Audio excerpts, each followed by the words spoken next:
Саламатсыздарбы? Аты жөнүм Гүлүм Эркинбек кызы, сиздерге аба ырайы тууралуу айтып берем. Кытайдын түштүк батыш аймагындагы Юньян айылында нормадан ашык төккөн жаандын кесепетинен сел жүрүп, бир киши дайынсыз жоголууда.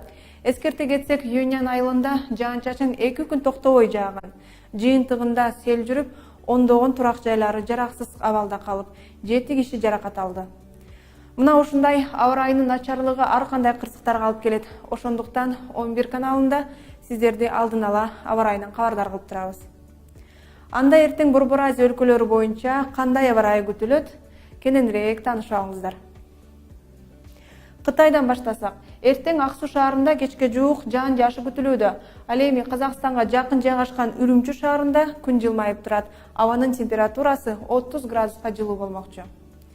Казакстандын түндүк аймактарында күндүн бети көрүнүп турат. Алмата шаарында күн бүркөө болгону менен кечинде жаан жаайт.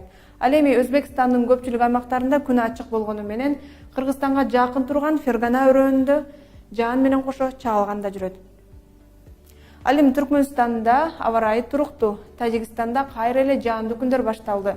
Эртең Душанбеде жана Хорок өрөөнүндө кечке жуук жаан жааса, Ходжент шаарында асман ачык бойдон сакталат.